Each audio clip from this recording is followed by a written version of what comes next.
Headlines के बाद अब खबरों को तफसील से जानेंगे। सबसे पहले बात करेंगे पीएम नरेंद्र मोदी की, जिन्होंने दिल्ली के इंदिरा गांधी इंडोर स्टेडियम में करगिल विजय दिवस में जुड़े प्रोग्राम से खिताब किया। इस मौके पर वज़ीर-ए-आज़म ने कहा कि मुल्क इन बहादुर जानिसारों की कुर्बानियों को कभी फरामोश नहीं करेगा, जिन्होंने मुल्क की हिफाजत के लिए अपनी जान दे दी और शहीद हो गए। करगिल जंग के 20 बरस मुकम्मल होने के मौके पर इस खास प्रोग्राम का इनेकाद किया गया है और यह ऐसा पहला मौका है जब करगिल दिवस के मौके पर वज़ीर-ए-आज़म ने कौम से खिताब किया है। अब तक मुल्क के किसी भी वज़ीर-ए-आज़म ने करगिल विजय दिवस पर मुनक़्क़दा किसी अवामी प्रोग्राम में शिरकत नहीं की है। इस प्रोग्राम में करगिल जंग पर मबनी एक छोटी फिल्म भी दिखाई गई। कारगिल सहित जम्मू कश्मीर के सभी नागरिकों का अभिनंदन, जिन्होंने राष्ट्र के प्रति अपने दायित्वों को निभाया। साथियों, 20 वर्ष पहले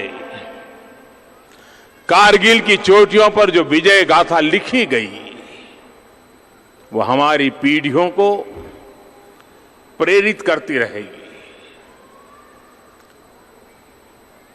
और उसी प्रेरणा से बीते 2-3 हफ्तों से देश के अलग अलग हिस्सों में विजय दिवस से जुड़े कार्यक्रम आयोजित किए जा रहे हैं।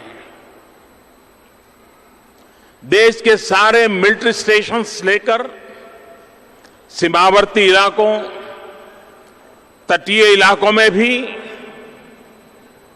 अनेक कार्यक्रम हुए हैं। थोड़ी देर पहले यहां पर भी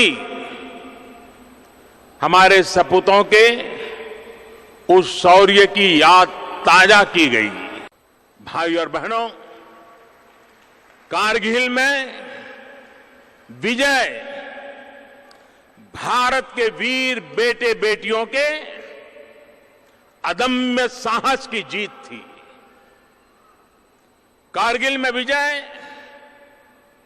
भारत के संकल्पों की जीत थी।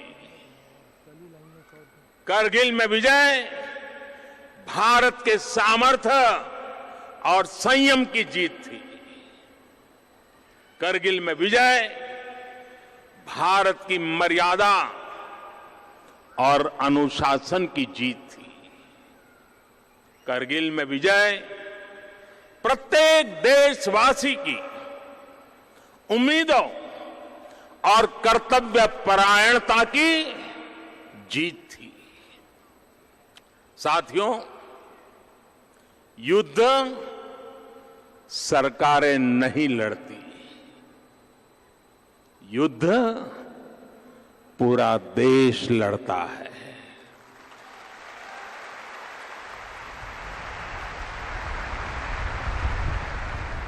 सरकारें आती जाती रहती हैं, लेकिन देश के लिए जो जीने और मरने की परवाह नहीं करते, वो अजर अमर होते हैं। रामपुर आराजी मामले में उत्तर प्रदेश के नायब वज़ीर-ए-आला केशव प्रसाद मौर्य ने आजम खान पर शदीद तनकीद की है। इलाहाबाद में मीडिया से बातचीत में केशव प्रसाद मौर्य ने कहा कि रियासती हुकूमत आजम खान के खिलाफ सिर्फ ज़ाब्ते की कार्रवाई कर रही है। उन्होंने ये भी कहा कि अगर इस मामले में अखिलेश यादव और मायावती भी कसूरवार पाए गए तो उनके खिलाफ भी कार्रवाई करने से रियासती हुकूमत हरगिज गुरेज नहीं करेगी। केशव प्रसाद मौर्य ने मजीद कहा कि माजी में भी आजम खान खवातीन की तौहीन करते रहे हैं। ऐसे में उन्होंने लोकसभा स्पीकर से आजम खान के खिलाफ सख्त कार्रवाई का भी मुतालबा किया। भावना से कार्रवाई करेंगे तो कोई सपा का उत्तर प्रदेश, आधी सपा क्या पूरी की पूरी सपा जेल में होगी। अभी हम सही एकदम कार्रवाई कर रहे हैं, उसके अंतर्गत मुकदमे लिखे गए हैं और उसमें जो दोषी होगा, चाहे वो आजम खान हो, चाहे उसमें अखिलेश यादव हो, चाहे उसमें मायावती जी हो, चाहे उसमें किसी भी दल का, भाजपा का भी कोई कार्यकर्ता गलत करता तो उसके खिलाफ भी कार्रवाई होती है। लेकिन कोई गलत करे और फैशन बना लिया हो कि उसके खिलाफ वो विपक्ष में है तो ये कह देगा कि हम विपक्ष में हैं इसलिए भाजपा परेशान कर रही है, इससे कार्रवाई रुकने वाली नहीं है। जो गलत किया उसकी सजा भी लेगी। यूपी में मुसलमानों की आबादी का तनासुब 20% से ज्यादा है और यहाँ आधा दर्जन के करीब मुस्लिम सियासी पार्टियां भी मौजूद हैं ही। लेकिन गुज़िश्ता चंद बरसों में मुस्लिम सियासी पार्टियां मंजर आम से गायब सी हो गई हैं। इस वक्त रियासत में मुस्लिम सियासी नुमाइंदगी का जबरदस्त फुकदान देखा जा रहा है। 8 बरस पहले शुरू किया गया मुस्लिम रिजर्वेशन मूवमेंट भी इस वक्त दम तोड़ चुका है। पेश है ये खास रिपोर्ट। यूपी के मुसलमान इस वक्त सख्त सियासी बुहरान के दौर से गुजर रहे हैं। रियासत में मुस्लिम आबादी का तनासुब 20% से ज्यादा है। 11 बरस पहले मुस्लिम रिजर्वेशन की तहरीक बड़े ही जोर शोर के साथ शुरू की गई थी। मुस्लिम रिजर्वेशन मूवमेंट में रियासत के कई बड़े मुस्लिम चेहरे शामिल थे, लेकिन मुस्लिम रिजर्वेशन की ये तहरीक आज दम तोड़ चुकी है। मुसलमानों के नुमाइंदा होने का दावा करने वाले सियासी चेहरों की कमी नहीं, लेकिन मुसलमानों के मसाइल को हल करने में मुस्लिम सियासी पार्टियां हमेशा ही नाकाम रही हैं। हर आदमी यही क्लेम करता है कि हम वो कर रहे हैं, रिप्रेजेंट कर रहे हैं मुसलमानों को, और है कुछ नहीं। असलियत ये है कि है कुछ नहीं, सब बिल्कुल ऐसे ही हैं, अपना ढोल बजा अपना अपना सब ढोल बजा रहे हैं, लेकिन किसी की कोई अहमियत नहीं है। ना वो एक है, ना आगे चल करके नजर आ रहा है कि कभी वो ये एक होंगे। गुज़िश्ता असेंबली इंतखाब में भी एक भी मुस्लिम सियासी पार्टी अपनी जीत नहीं दर्ज करवा पाई। इंतखाबी सियासत में नाकामी के बाद मुस्लिम सियासी पार्टियां पस मंजर में चली गईं। बाज मुस्लिम लीडरान मुस्लिम सियासी पार्टियों के मंजरनामे से गायब होने की जिम्मेदारी सेकुलर पार्टियों पर डालने की कोशिश कर रहे हैं। ये ज़मीनी हकीकत है कि सेकुलर जमात के लोगों ने हमेशा मुस्लिम जमात को आगे न बढ़ के आवे, ये अपना ग्रुप न बना पाए, इसकी हर पार्टी ने कोशिश की है और उसमें वो कामयाब भी रहे हैं। अब हमारा काम ये है कि हम अपने मुल्क के तमाम दीगर मजलूमों की हिमायत में जहाँ ज़रूरत है जुल्म के ख़िलाफ़ खड़े होने की, उसके खिलाफ हम खड़े हैं, कल भी थे और आज भी हैं और आगे भी रहेंगे। किसी जमाने में उत्तर प्रदेश को मुस्लिम सियासत का गढ़ माना जाता था, लेकिन गुज़िश्ता असेंबली इंतखाब के बाद मुस्लिम सियासी पार्टियों ने सियासी मुहाज से ही खुद को पीछे कर लिया। नतीजतन रिजर्वेशन समेत कई मुद्दे भी सर्द खाने में हैं। सवाल ये है कि ये नाकामी ही रह जाएगी या फिर नाकामी के असबाब तलाश कर उसे दूर करने के लिए नए सिरे से कोई पहल की जाएगी। न्यूज़ 18 उर्दू के लिए इलाहाबाद से मुश्ताक आमिर की रिपोर्ट। खबर बिहार से है, जहां बिहार उर्दू एकेडमी का कोई पुरसाने हाल तक नहीं। एकेडमी 1 साल से तहलील है। मुहिब्बान उर्दू की जानिब से बारहा मुतालबा किए जाने के बावजूद हुकूमत इस सिमत में किसी तरह की कोई कार्रवाई कर ही नहीं रही। उधर अपोजिशन ने इस ताल्लुक से हुकूमत को ही कटघरे में ला खड़ा किया है। एक रिपोर्ट।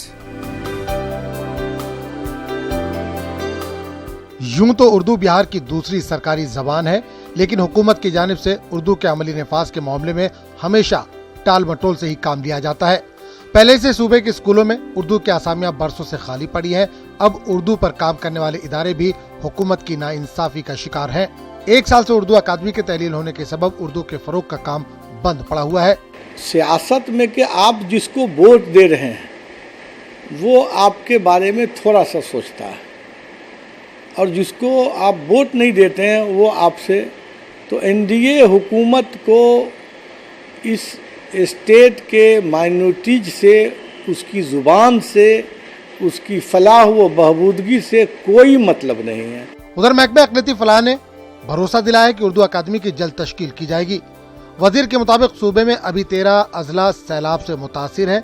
हुकूमत सैलाब मुतासिर अफराद की मदद में लगी है, इसलिए अकादमी को तश्कील करने में ताखिर हो रही है। अब महकमा अक़लियती फलाह को कौन समझाए कि सैलाब तो अभी आया, जबकि अकादमी 1 साल से तहलील पड़ी है। सबसे बाढ़ पीड़ितों को कैसे हम सुरक्षा प्रदान करें, उसमें सरकार मुब्तला है।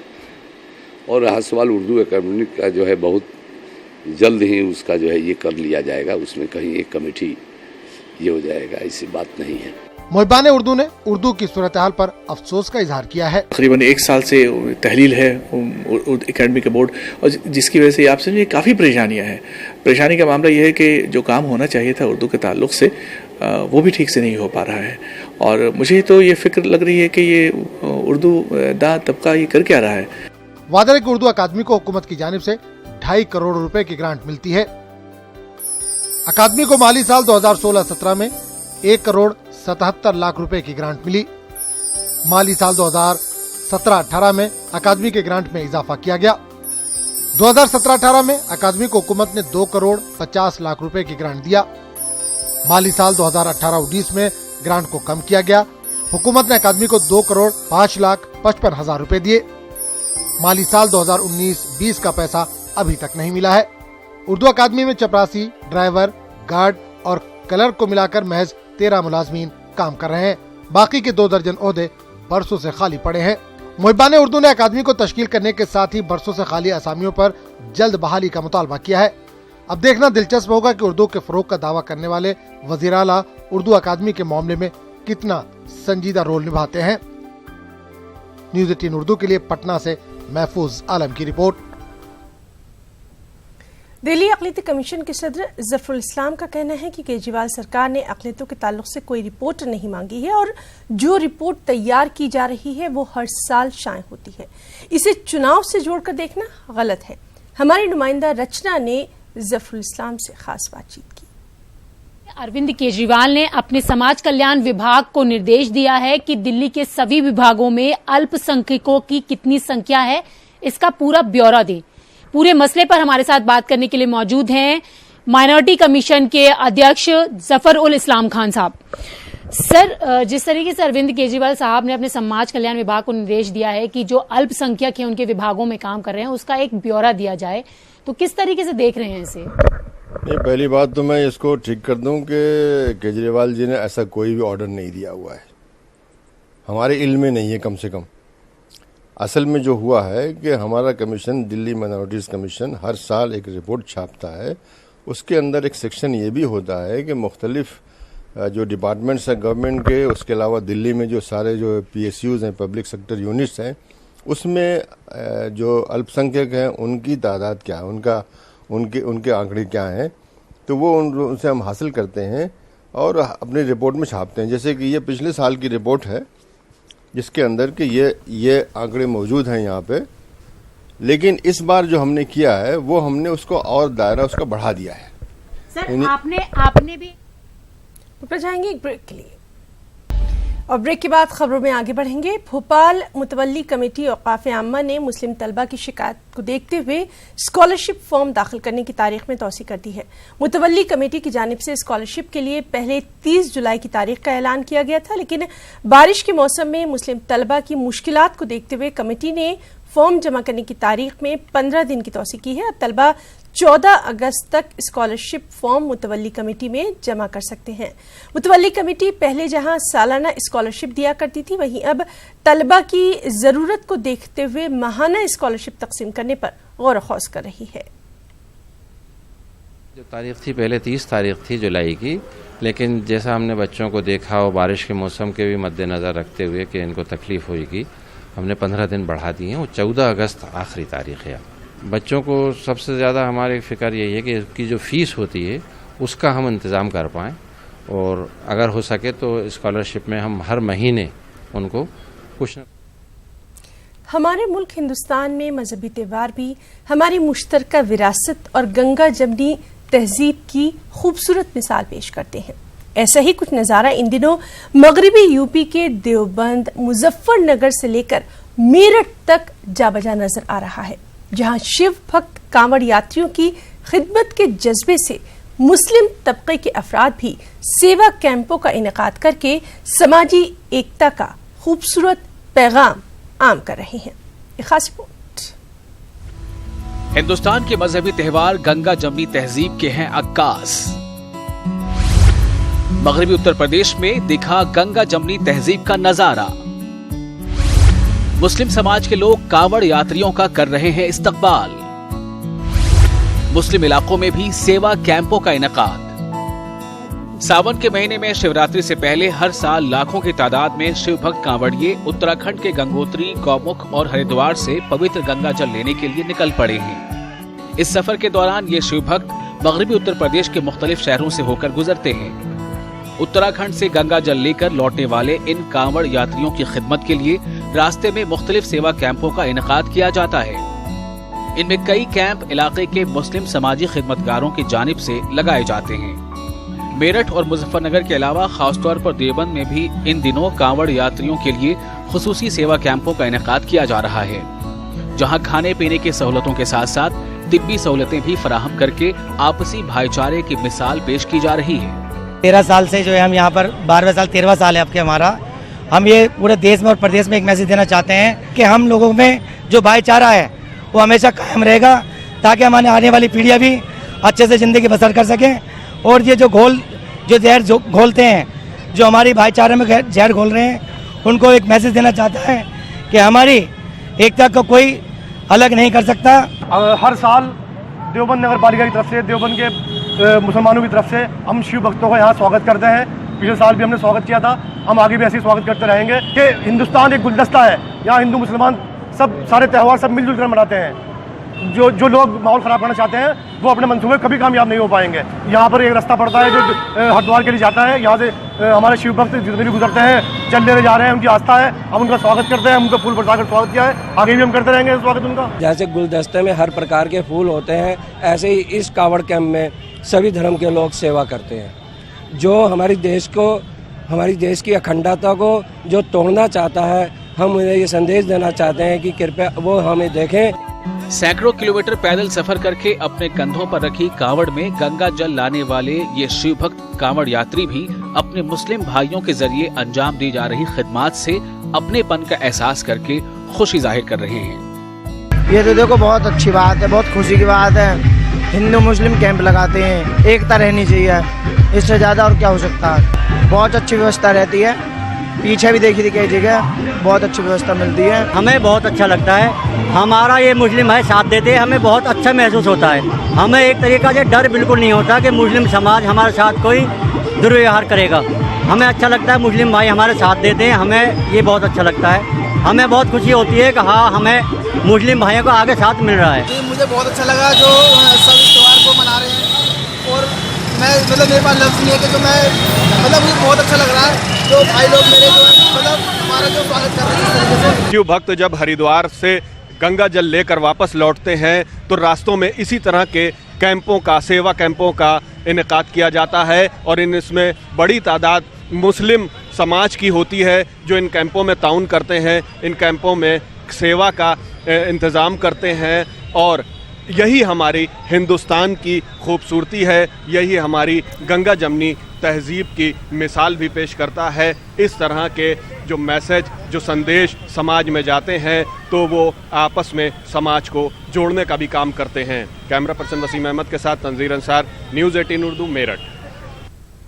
और इस सब के बीच जहां कांवड़ यात्रा के दौरान आम मुसाफिरों की परेशानी और कांवड़ियों की सहूलत के पेश नजर रेलवे से खुसूसी इकदाम किए जाने की उम्मीद की जा रही थी, लेकिन हरिद्वार से गंगा जल लेकर आने वाले कांवड़ियों के लिए रेलवे ने स्पेशल ट्रेन का इंतजाम नहीं किया। हरिद्वार के लिए ट्रेनों की कनेक्टिविटी कम होने से मगरबी यूपी के हापुड़, मेरठ, मुजफ्फरनगर और सहारनपुर से होकर गुजरने वाली पैसेंजर और एक्सप्रेस ट्रेनों में भीड़भाड़ बढ़ गई है। लाखों की तादाद में कांवड़िए के सफर करने के बावजूद स्पेशल ट्रेन न चलाए जाने से जहां आम मुसाफिरों की तकलीफ बढ़ गई है, वहीं कांवड़ यात्री भी बेहद परेशान हैं। तलबा को तालीम के साथ इस्लामी मालूमात से हम आहंग करने के लिए भोपाल में दीनियात नुमाइश का खास एहतमाम किया गया। भोपाल IPS कॉलेज में मुनक़िदा दीनियात नुमाइश में बड़ी तादाद में तलबा ने शिरकत की और अपने प्रोजेक्ट से सामीन को बेहद मुतासिर किया। एक रिपोर्ट।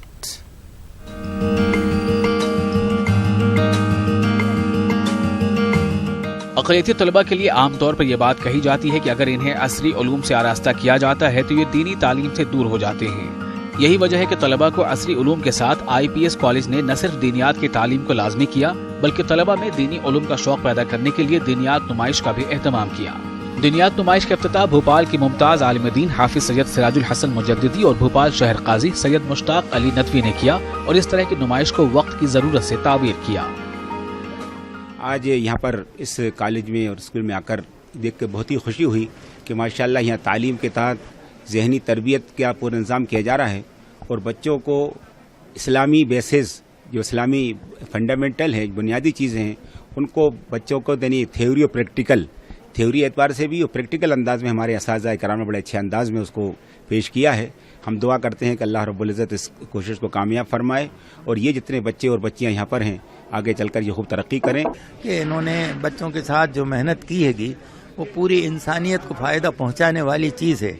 अच्छी ज़िंदगी दुनिया में बनने के लिए, हयात तैयबा दुनिया के अंदर बनने के लिए ज़रूरी होता है कि इंसान का किरदार दुरुस्त हो। भोपाल IPS कॉलेज में लगाई गई दीनियात नुमाइश भोपाल की पहली नुमाइश है जिसमें तलबा ने कुरान में अंबिया कराम अलैहिस्सलाम के नाम, खाने काबा, मस्जिद अक्सा, मकामात मुक़द्दसा को खूबसूरत अंदाज में पेश किया। नुमाइश का मकसद तलबा के अंदर छुपी सलाहियतों को मंजर आम पर लाना है और इनके तख्लीकी शऊर को बेदार करके इन्हें मंजिल अता करनी है। हमारे स्कूल का एम ये है कि हमने आज दीनियात में जो प्रोजेक्ट बनवाए हैं ताकि हज के मॉडल बनवाएं, ताकि कल को ये हज पे जाएं तो इनको किसी से पूछना नहीं पड़े बल्कि ये खुद हज के लिए लोगों को इन्फॉर्म कर पाएँ, बता पाएँ। ऐसे हमने कुरान पाक के अंदर अलग अलग मॉडल्स बनवाए जिनमें प्रॉफिट्स के जो जिक्र हैं उन्होंने वो मॉडल बनाए ताकि इनको कुरान के अंदर जो हुक्म है, जो प्रॉफिट्स के जिक्र है वो उनके बारे में उनको मालूमात हो। ये मॉडल हम लोगों ने बनाया ताकि लोगों को पता चले कि कुरान में कितने नबियों का जिक्र आया है और उनकी निशानियाँ बनाई है कि क्या क्या उन पर हुए वाक़यात हुए थे। हमें बड़ी खुशी है कि हमारे प्रिंसिपल और टीचर्स और स्टाफ ने हमें ये प्रोजेक्ट दिया। हज़रत सालेह अलैहिस्सलाम का हमने ये प्रोजेक्ट बनाया है, आगे हम ऐसे प्रोजेक्ट बनाते रहेंगे। उम्मीद है हमारे प्रिंसिपल सर हमें अच्छे अच्छे टॉपिक देंगे, हम उस पर भी अच्छे अच्छे प्रोजेक्ट बनाएंगे, इंशाल्लाह इससे भी अच्छे प्रोजेक्ट बनाएंगे। भोपाल में पहली बार मुनक़िद की गई दीनियात नुमाइश में तलबा के जरिए 82 मॉडल पेश किए गए। तलबा के जरिए बनाए गए मॉडल से मुंतज़मीन के हौसले काफी बुलंद हैं। मुंतज़मीन शहर काजी और मुमताज आलिम दीन हाफिज सिराजुल हसन मुजद्दिदी की निगरानी में ऐसी दीनियात नुमाइश का इनेकाद बड़े पैमाने पर करने का फैसला किया है ताकि अंग्रेजी स्कूलों के तलबा भी दीनी उलूम से आशना हो सके। न्यूज़ 18 उर्दू के लिए भोपाल से मेहताब आलम की रिपोर्ट। बेंगलुरु में जनूबी हिंदुस्तान के NGOs की 2 रोज़ा कॉन्फ्रेंस का आज से आगाज हो गया है। कर्नाटक के महकमा अक़लियती बहबूब के सेक्रेटरी इब्राहिम अडूर ने कॉन्फ्रेंस का इफ्तिताह किया। इस मौके पर मुक़र्रीन ने कहा कि समाज और मुल्क की तामीर और तरक्की में NGOs अपनी जिम्मेदारी बखूबी अदा करें। NGOs सिर्फ दिखावे के लिए काम न करें बल्कि हकीकी तौर पर इंसानियत की खिदमत करें। इस मौके पर मुल्क के मशहूर मुंतखब समाजी कारकुनों और NGOs को सोशल हीरो अवार्ड से भी नवाजा गया। सिग्मा फाउंडेशन और लीड ट्रस्ट गुज़िश्ता 8 बरसों से इस कॉन्फ्रेंस का इनेकाद करते आ रहे हैं। NGO बहुत सारा NGOs है हमारे बीच में जो कौम की खिदमत के काम करने वाला आदमी का ज़रूरत है। गवर्नमेंट का और कौम के लिए बहुत चैलेंज पोजीशंस है, उसके वास्ते NGO अच्छी तरीके से काम करा तो कौम के आगे बढ़ने के लिए ये एक अच्छा मौका है। एक जो सबसे अहम ज़रूरत है वो ये कि हम इंसानियत का मेयार को रेज़ करना है और ये दिखाना है कि इन जुल्म के हालात में भी जब हम मजलूम हैं हम इंसानियत का पैगाम नहीं भूलें। तो बुलेटिन में फिलहाल इतना ही। आदाब।